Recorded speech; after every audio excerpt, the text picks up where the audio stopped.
Per te.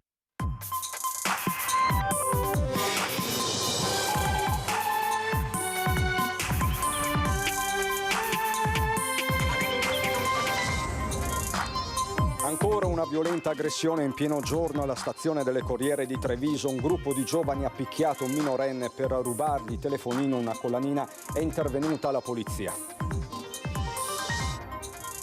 10 giorni fa una razzia negli spogliatoi di una scuola di Oderzo. I carabinieri denunciano 2 minorenni che avevano rubato 200 euro, tablet e cellulari. Migranti accampati davanti alla questura, oggi la mobilitazione degli attivisti di Django e di altre associazioni. Intanto emergono le storie, tra loro anche un poliziotto e un medico pakistani.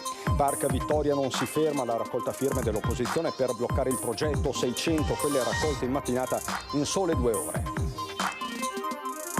Si risveglia avvolto dalle fiamme, in preda al panico si lancia dalla finestra, tragedia sfiorata, Fae di Oderzo, 33enne ricoverato al reparto grandi ustionati di Padova. 55enne in stato di alterazione alcolica danneggia 5 auto in sosta, ma anche citofoni e cassette delle lettere. È successo ad Albaredo di Vedelago. Truffa dell'SMS, oltre 400 i casi gestiti attualmente dagli avvocati dell'associazione Adico, a finire nel tranello anche dirigenti bancari. Anche a Treviso si sono tenute oggi le cerimonie per il giorno in cui si ricorda l'esodo dall'Istria e dalla Dalmazia, ma soprattutto la tragedia delle foibe. Quando vado a Roma dopo 2 giorni mi prende l'ansia e non vedo l'ora di tornare a Treviso. Intervista alla leggenda del tennis italiano Panatta, il rapporto con la marca, il successo del Racquet Club e il futuro del tennis. Bentrovati, buonasera telespettatrici, telespettatori di Antenna 3, la cronaca in apertura di questa edizione trevigiana dei nostri telegiornali. Di nuovo un'aggressione ai danni di un giovanissimo, di un minorenne, questa volta alla stazione delle Corriere di Treviso. Una banda ha malmenato un giovane per rubargli cellulare, cuffie e collanina. È dovuta intervenire la polizia.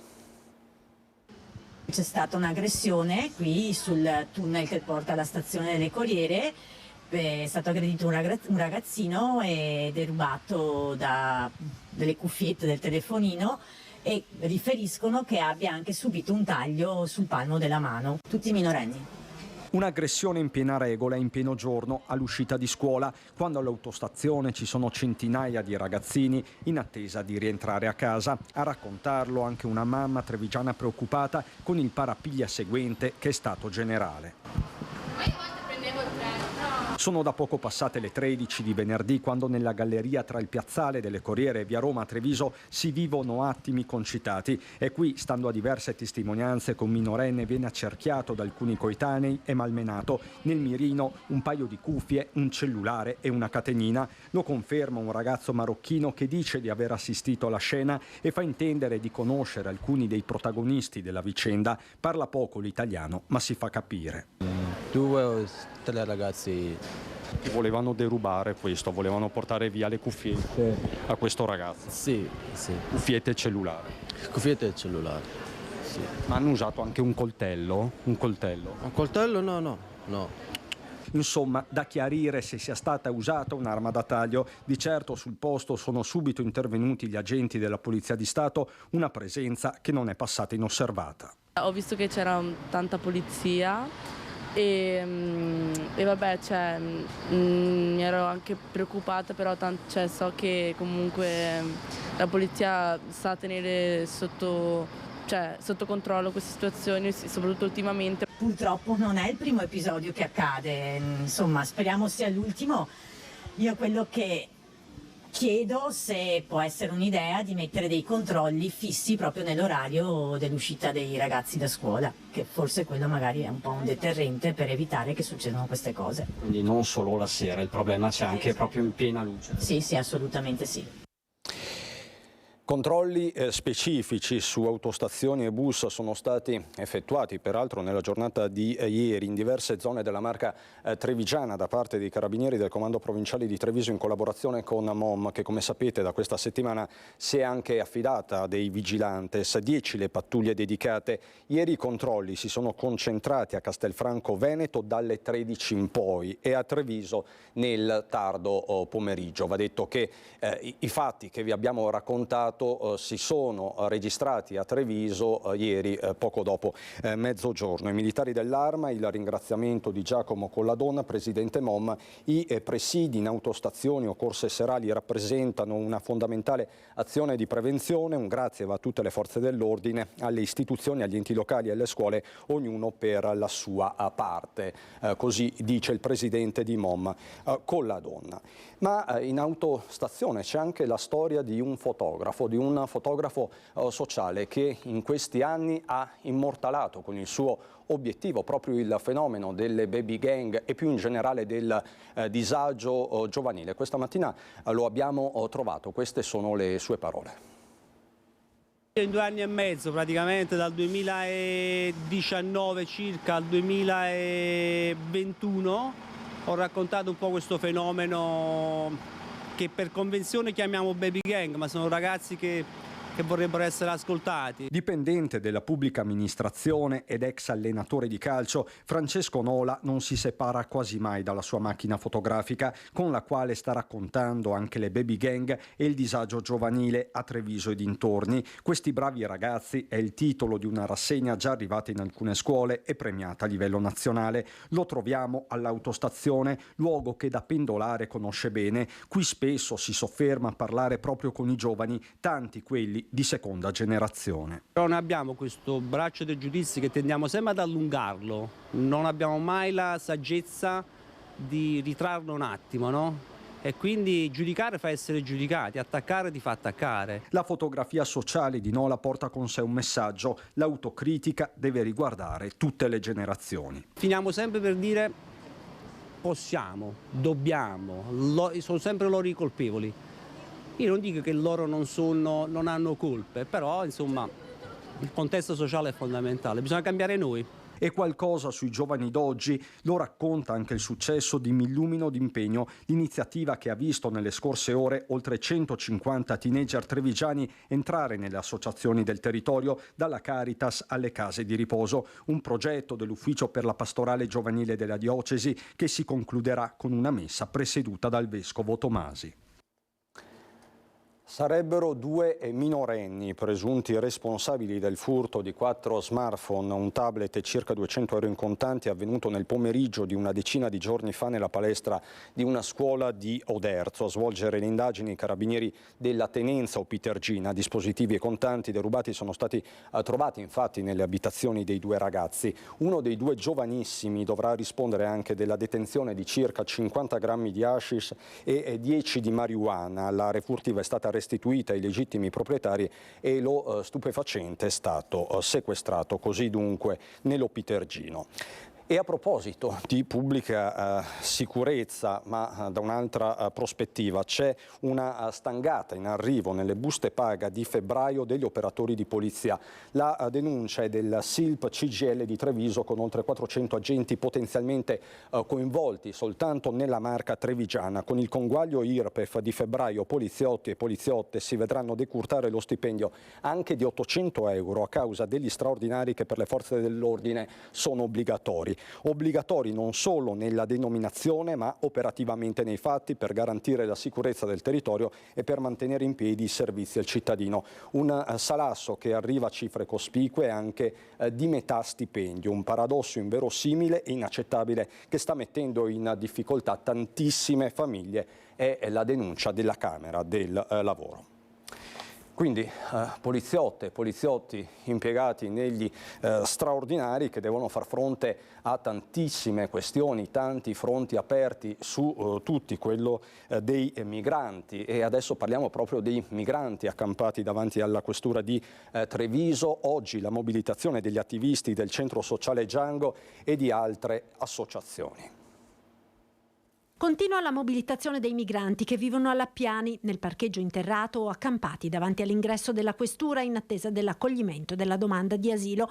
Non un'emergenza, ma un problema strutturale che si ripete. Dopo la morte del parcheggio a inizio dicembre del 30enne indiano, lo sgombero e la sistemazione degli altri migranti in strutture d'accoglienza, i bivacchi si sono ripresentati. Ora una ventina di migranti, per lo più pakistani, vive qui ed emergono storie incredibili e paradossali per chi ora dorme davanti alla questura. Quella che più mi ha colpito è quella di questo signore, anche non giovanissimo, appunto, che nel suo paese in Pakistan era poliziotto, che un giorno ha fatto l'arresto sbagliato e ha arrestato nel suo paese il figlio di un noto politico, insomma, di quello Stato, e da lì sono partite le minacce anche nei confronti della famiglia, e terrorizzato, insomma, gli hanno detto te ne vai oppure rischi la vita. Di qui l'odissea della migrazione per la rotta balcanica fino all'arrivo a Treviso, ma le storie sono molte, si intrecciano alle vite delle persone. Qualche settimana fa tra i migranti c'era anche un medico fuggito dal Pakistan per ragioni politiche.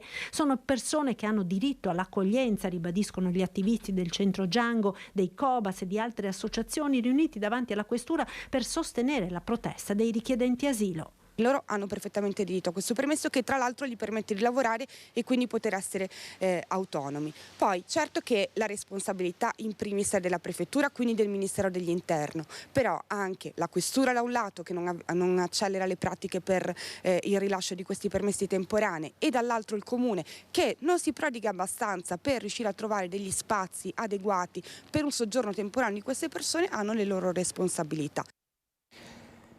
Cerca di entrare con un mezzo troppo alto in centro città attraverso il sottopasso di Porta Caccianiga, ma danneggia il soffitto di muratura. Erano circa le 8 di mattina quando il mezzo non autorizzato ha provato ad attraversare il sottopasso staccando dei pezzi dal soffitto. Immediato il sopralluogo dei vigili del fuoco che in via Prudenziale hanno chiuso il transito a tutti i veicoli e ai pedoni. In un paio d'ore il passaggio per i pedoni è stato messo in sicurezza. Sul posto a seguire i lavori l'assessore ai lavori pubblici del comune Sandro Zampese.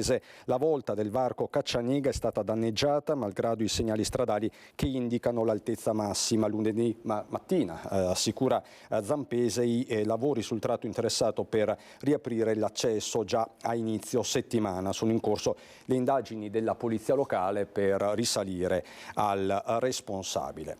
E a proposito di mobilità, la questione, il fronte caldissimo del Parco Vittoria, dopo l'accordo tra amministrazione e Parcheggi Italia che di fatto sancisce, per quanto informalmente, l'ok alla realizzazione, non si ferma la raccolta firme da parte dell'opposizione in Consiglio Comunale per bloccare il progetto. 600 quelle raccolte in mattinata in sole 2 ore. In Consiglio regionale ho presentato una interrogazione alla Giunta Zaia per chiedere cosa ne pensano di questo progetto che è fuori dal tempo e lontano da ogni obiettivo regionale di tutela della salute dei cittadini. Sia la pedonalizzazione di Piazza Vittoria, no alle auto in centro storico. Così l'opposizione si schiera dopo l'incontro tra amministrazione comunale e Parcheggi Italia, che di fatto ha blindato l'accordo escludendo ogni altra possibilità di spostare il parco altrove. Intanto continua la raccolta firme per dire no alla realizzazione del parcheggio interrato, 600 in poche ore a porre il proprio nome sotto il no al Parco Vittoria. Raggiunte quasi le 4.000 firme tra quelle raccolte online tramite la petizione via change.org e quelle raccolte dai commercianti della zona. Abbiamo pensato di posticipare il deposito delle firme in comune nei prossimi giorni. C'è un'assemblea il 29 febbraio nella quale non solo faremo il punto della situazione sulle firme raccolte, ma anche discuteremo dal punto di vista sia tecnico che giuridico il fatto che questo parcheggio non sa da fare. Durante la serata a Santa Caterina la coalizione dell'opposizione presenterà le proprie ragioni contro il parcheggio in Piazza Vittoria e dopo averle raccolte quella sera con ogni probabilità le porteremo in comune. E rispetto alle accuse mosse dal sindaco Mario Conte alle opposizioni di fare disinformazione e di muovere proposte surreali, Giorgio De Nardi risponde. Non c'è nessuna possibilità di dialogo perché il cerchio magico così ha deciso. Anche in Consiglio Comunale il giorno 15, il prossimo Consiglio, non è all'ordine del giorno questo tema. Stanno procedendo, come abbiamo visto, con incontri privati in sale chiuse dove decidono le sorti della città per 60 anni, imponendo questo stupro alla città senza spiegare i motivi per cui lo fanno. No al Park Vittoria, a sostenerlo anche diversi commercianti. Sono 40 anni che sono qua e ritrovarmi adesso a pensare che domani non potrò più lavorare o che avremo dei grossi problemi proprio inerenti a questo parcheggio mi viene la pelle d'oca. Sembrano non essere bastate dunque le rassicurazioni del sindaco Mario Conte di offrire dei ristori ai commercianti di Viale Cadorna che potrebbero subire dei disagi legati al cantiere del Park Vittoria. Non so se basteranno i ristori perché il progetto prevede 3 anni stimati di lavoro, però sai, il sottosuolo sappiamo com'è perché l'abbiamo già saputo 20 anni fa. Quindi credo che magari i lavori non siano così semplici e veloci. Ci saranno anni di lavoro, ci saranno anni veramente di ripercussioni sulle scuole, sui parcheggi attuali che non ci saranno più. Commercianti e proprietari di locali che hanno deciso di raccogliere anche loro le firme contro la realizzazione del parcheggio interrato. In soli 2 giorni raccolte più di 62 adesioni, più di 100 nelle scorse settimane. D'accordo con la pedonalizzazione dell'area di Piazza Vittoria, ma assolutamente contrari al park. Noi siamo pro parcheggi, noi cerchiamo che vengano costruiti parcheggi, ma dove si possono costruire e sicuramente non in Piazza Vittoria. Sarebbe bello che togliessero tutti i parcheggi di Piazza Vittoria, che venisse una bellissima area verde,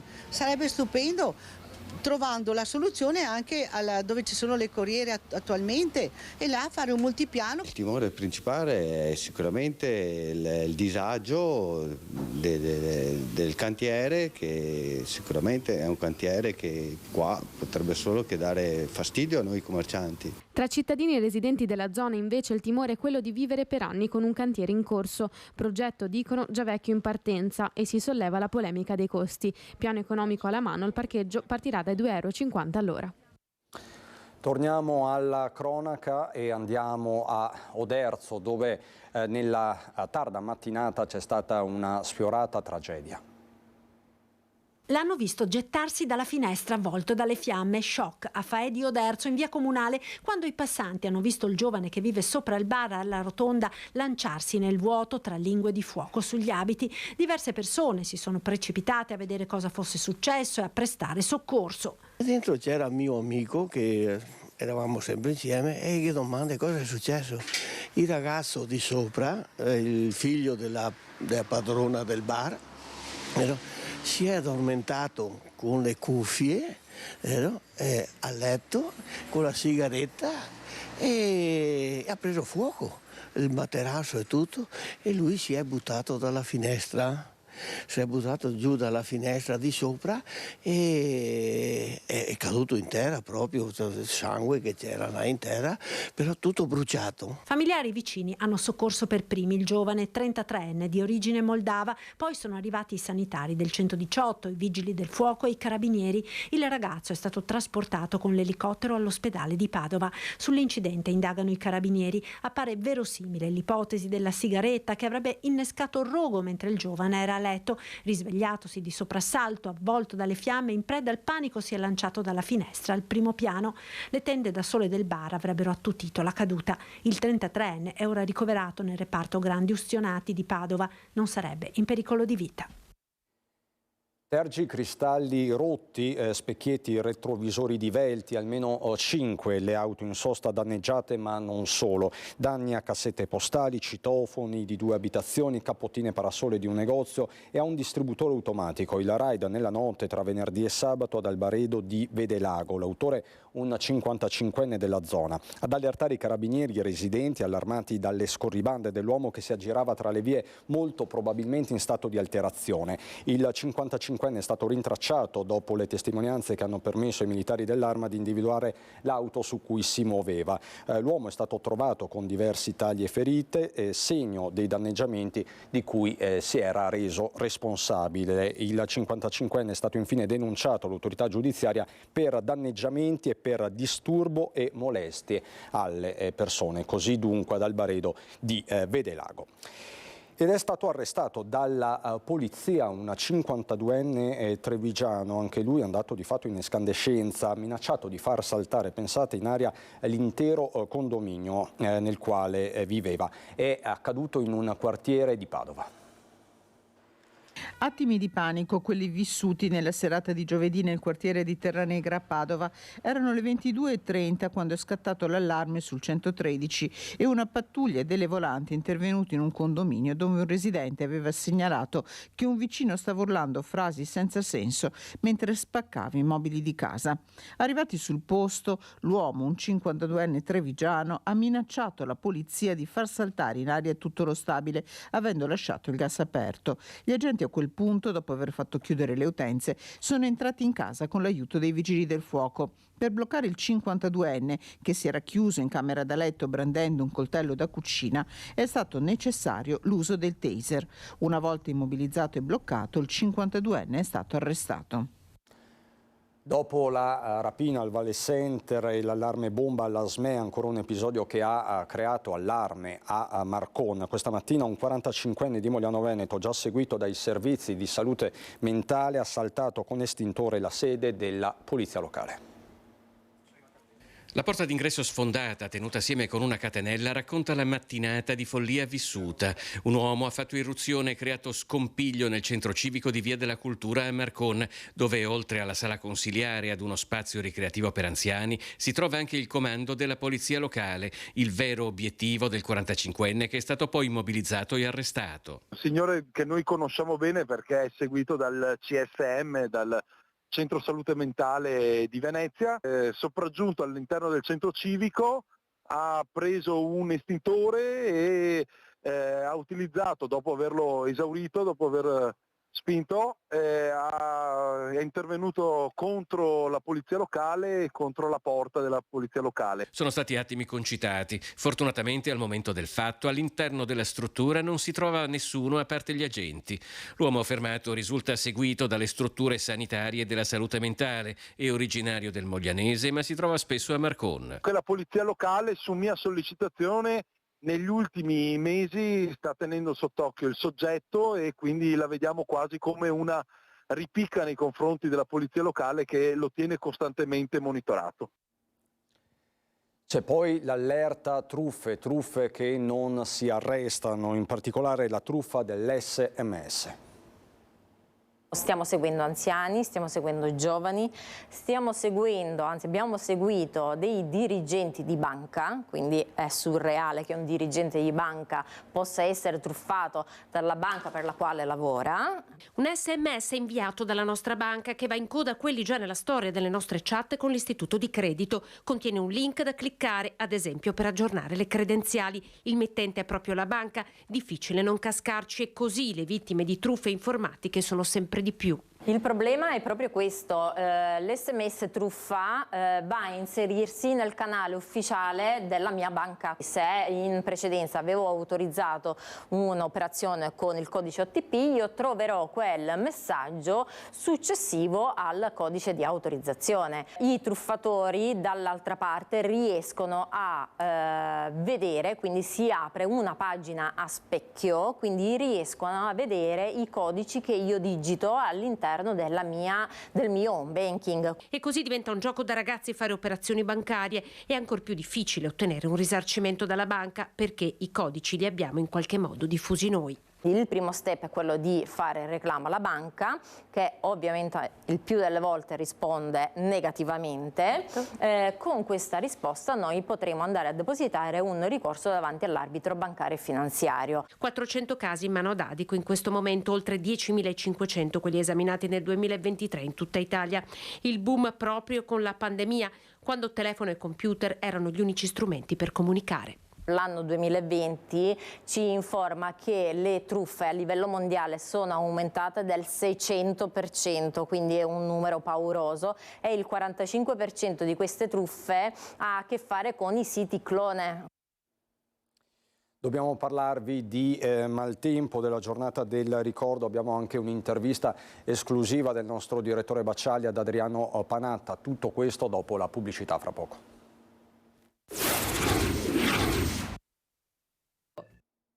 Di nuovo in diretta per i temi dell'attualità con il governatore Zaia, che ha scritto alla Premier Meloni. Si tratta dei danni derivanti dal maltempo dell'autunno scorso. Mancano ancora i ristori. Le mareggiate che divorano le spiagge arrivando a sfondare le dune artificiali, venti e piogge che provocano smottamenti in collina e allegamenti in pianura. Il maltempo dello scorso autunno è costato al Veneto 130 milioni di euro.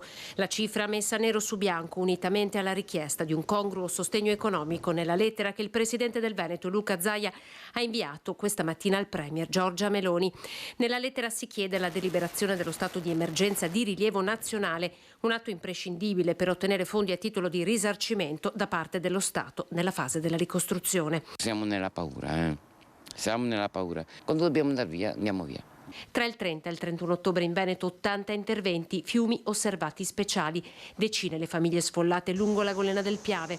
Tra frane e allagamenti, 36 ore con il fiato sospeso in provincia di Belluno. Abbiamo avuto precipitazioni piovose cumulate di oltre 150 mm in alcune zone del Bellunese e del Vicentino.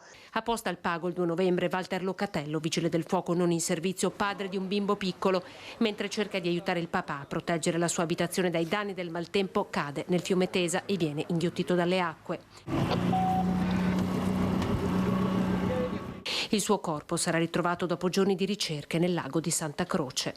A Vicenza un albero cade su Ponte San Paolo, osservato speciale questa volta il Bacchiglione. Ho cominciato a salire fino alle 3:30 di questa mattina, che è arrivato a una punta di 4,41. I danni più importanti alle spiagge del Veneto. La missiva di oggi è stata spedita anche al ministro per la protezione civile Nello Musumeci e al capo dipartimento della protezione civile Fabrizio Curcio. Zaia ha segnalato le difficoltà delle amministrazioni locali e della stessa regione nel fronteggiare la situazione con la sola adozione di misure finanziarie ordinarie e ha auspicato, si legge, che dalle strutture nazionali la risposta sia tempestiva, tanto quanto è stata quella della protezione civile locale sui territori che il maltempo ha messo in ginocchio. Protezione civile alla quale ieri sera è stato detto grazie di fatto dalla Regione del Veneto, in particolare dal governatore Zaia, così a Conegliano. Nascono i riservisti del Veneto? Beh, direi che potrebbero essere riservisti in generale a livello nazionale, visto e considerato che comunque sono operativi, sono molto professionalizzati e sono molto attrezzati. E questa è la proposta lanciata dal Presidente del Veneto nel corso della serata organizzata dalla Regione a Conegliano per ringraziare tutti i volontari della Protezione Civile.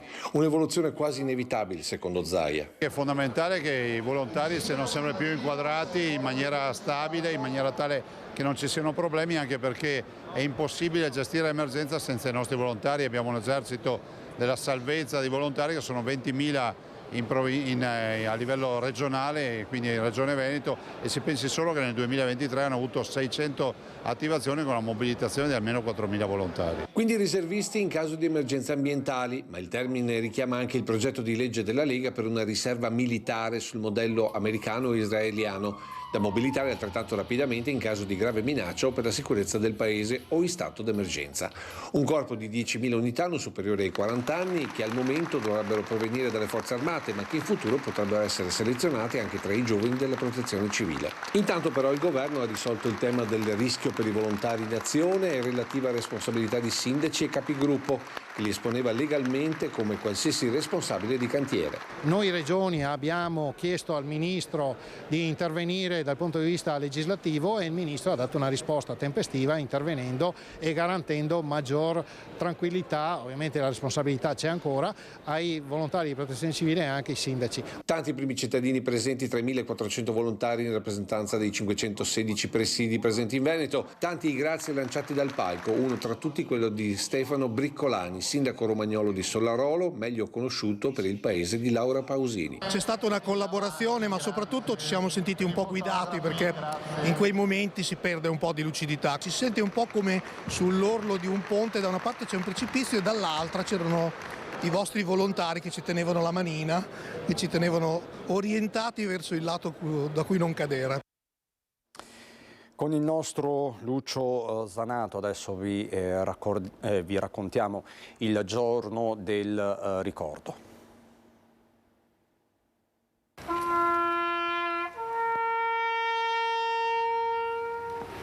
Il suono di un silenzio che per molti anni era calato sulle foibe e sugli esuli dell'Istria, da Fiume e dalla Dalmazia.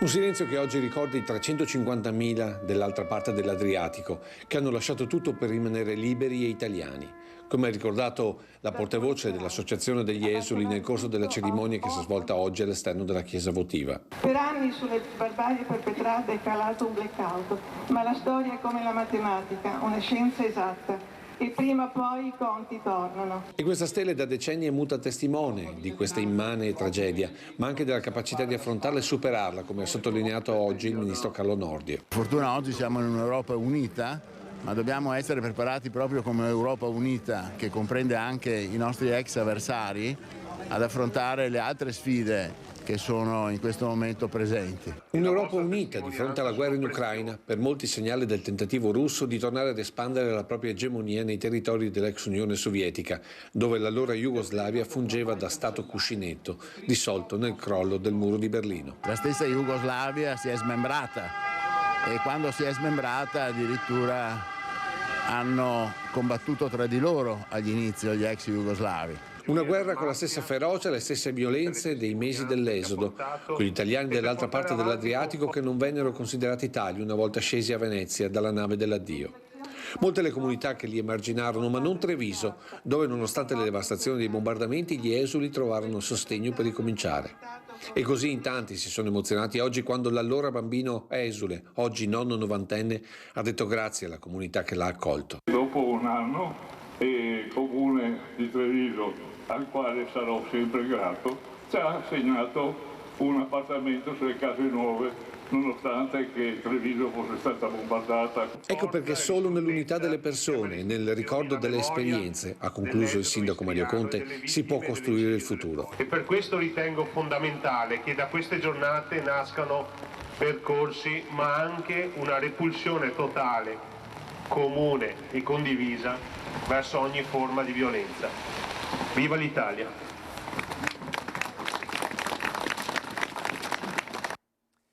Voltiamo decisamente pagina. Ieri sera a Focus è stata trasmessa la lunga intervista realizzata dal nostro direttore Luigi Bacciaglia, la leggenda del tennis Adriano Panatta, nella sede dell'Adriano Panatta Racquet Club di Treviso, ormai sua città d'adozione a tutti gli effetti. Nel prossimo servizio alcuni passaggi di questa lunga intervista.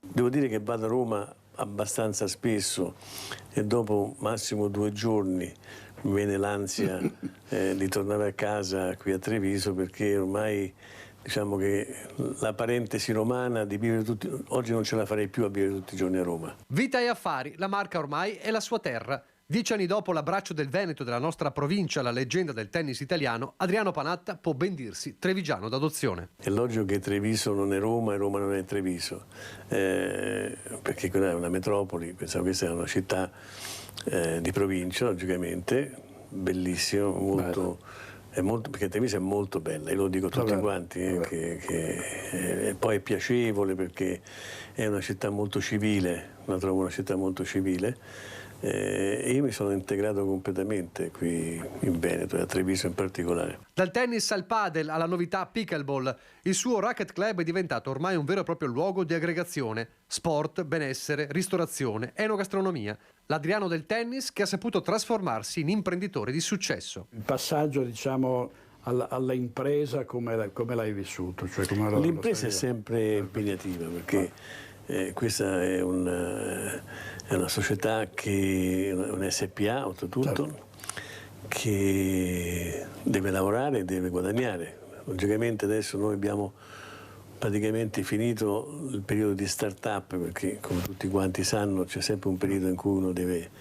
Noi poi abbiamo iniziato da zero, non è che qui fosse funzionante e abbiamo comprato e preso la gestione, no, noi abbiamo ricostruito tutto quanto da capo. Sportivo e imprenditore, per Panatta le Olimpiadi di Milano Cortina 2026 sono un'occasione imperdibile, polemiche a parte. Bisogna smettere di fare il processo di intenzioni, no? Certo. Quelli che dicono, sì, però se facciamo le Olimpiadi poi dopo si andrà a spendere troppo perché non sono... Se uno fa le cose fatte bene, perché bisogna subito pensare male? Ecco. A me piace pensare bene. Panatta è il tennis del 2024, troppo lontano dal suo a partire dalle racchette e da una diversa fisicità. I giovani d'oggi sono tutti quanti giocatori che giocano in spinta, tirano molto forte io dico sempre che fanno un po' a cazzotti piuttosto che giocare a tennis, però sono quasi obbligati, perché questo è il modo di giocare oggi. Però giocano più o meno tutti quanti uguali. Poi quelli che sbagliano un po' di più perdono e quelli che sbagliano meno vincono. E poi c'è quel Sinner capace di riportare la Coppa Davis in Italia e di agguantare l'Australian Open.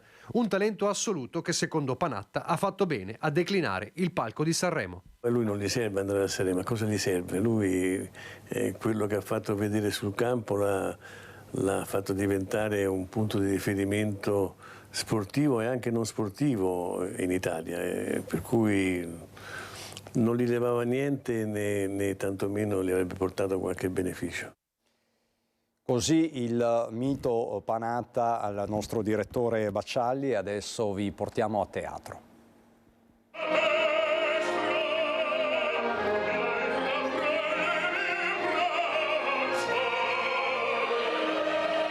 Sono arrivati scroscianti gli applausi di Treviso al finale della Tosca, un tutto esaurito al Teatro del Monaco per il capolavoro di Giacomo Puccini, titolo scelto per celebrare i 100 anni dalla morte del compositore toscano.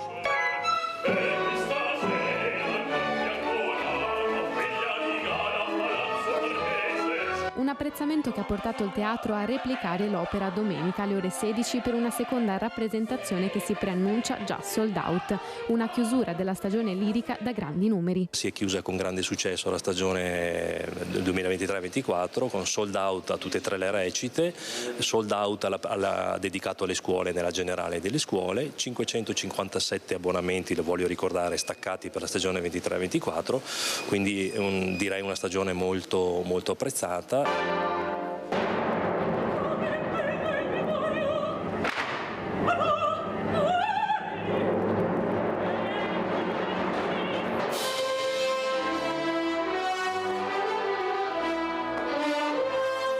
L'allestimento è frutto di una coproduzione tra Comune di Treviso, Teatro Mario del Monaco e Comune di Rovigo, Teatro Sociale. Regia, scene, costumi e luci affidati all'esperienza di Ivan Stefanutti con Francesco Rosa alla guida dell'Orchestra Regionale Filarmonia Veneta.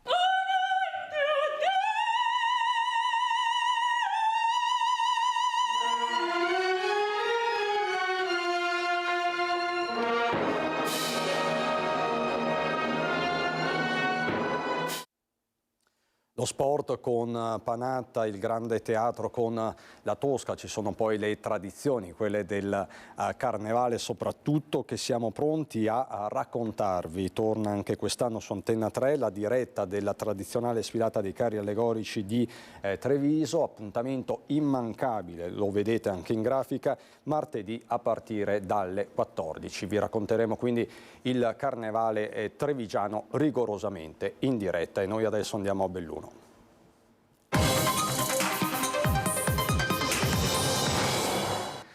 A Belluno e non solo, in realtà, dove cresce la tensione in vista delle Olimpiadi Milano Cortina 2026, oggi a Venezia sit-in degli ambientalisti, non sono mancati degli slogan molto forti, ma al di là degli slogan, al di là della politica, si intravede anche una partita legale giudiziaria, a nodo del contendere soprattutto la pista da bob. Andiamo un po' divertente per raccogliere in realtà pensieri, proposte.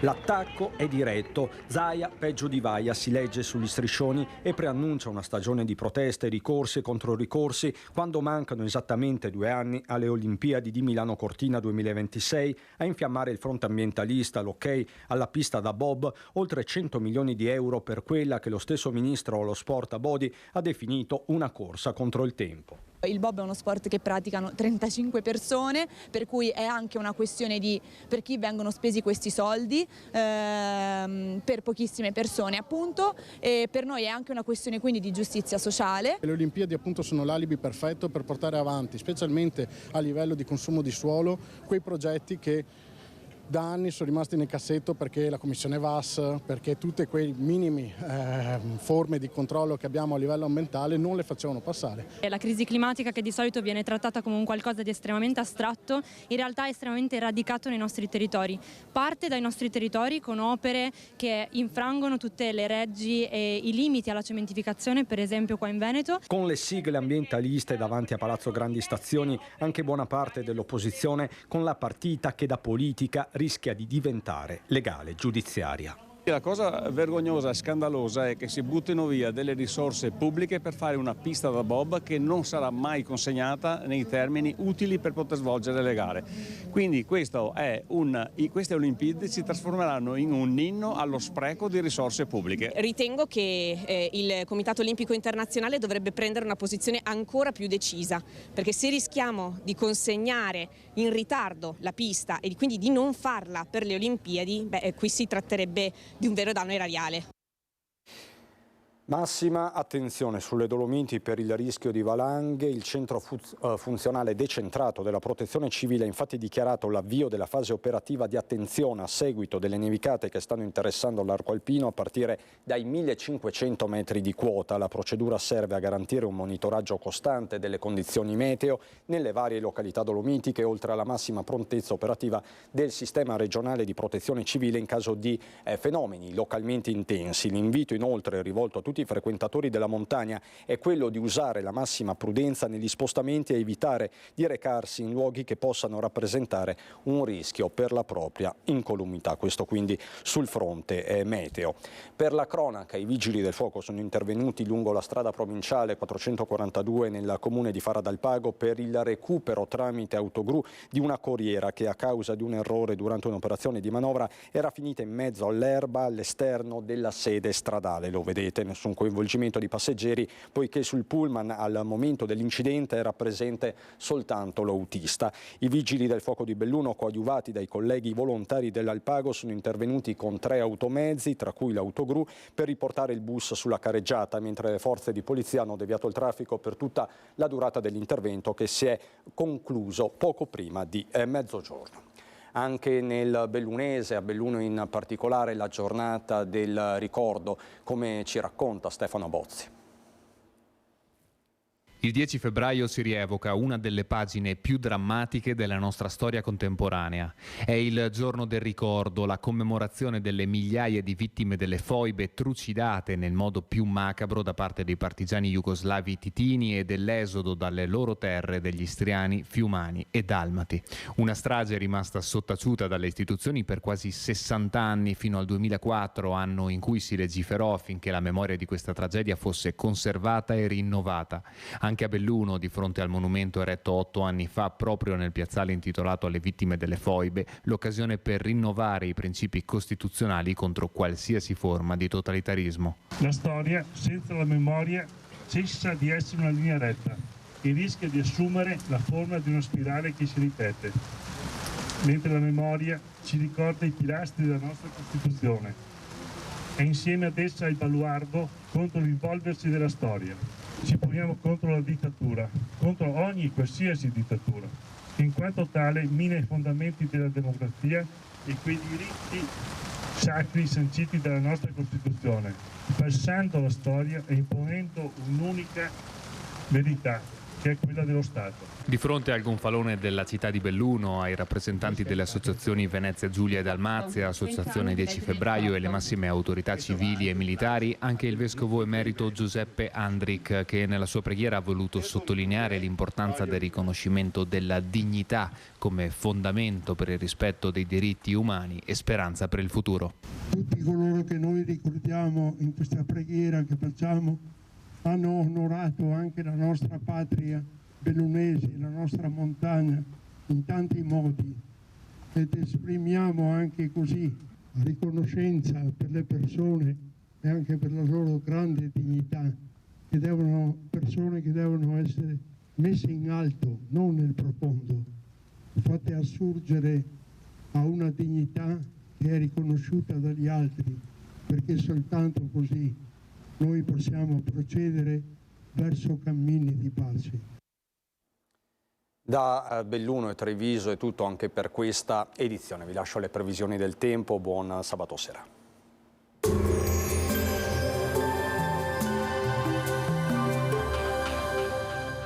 Termoidraulica Susin, i migliori impianti di riscaldamento e condizionamento. Se compri la caldaia, ti regalo il condizionatore.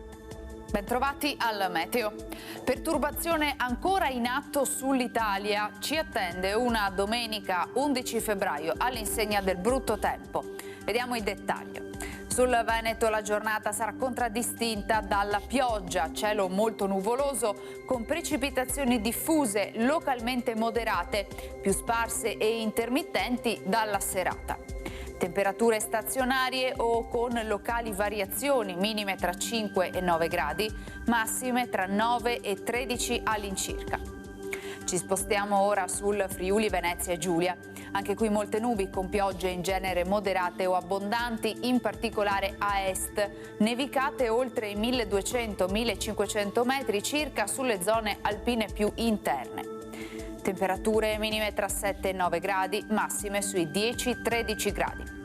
Infine diamo uno sguardo al Trentino Alto Adige. Anche qui prevarranno le nubi con precipitazioni un po' dappertutto. Temperature minime tra 7 e 8 gradi, massime sugli 11 all'incirca. Dal meteo è tutto, vi auguro un buon proseguimento in nostra compagnia.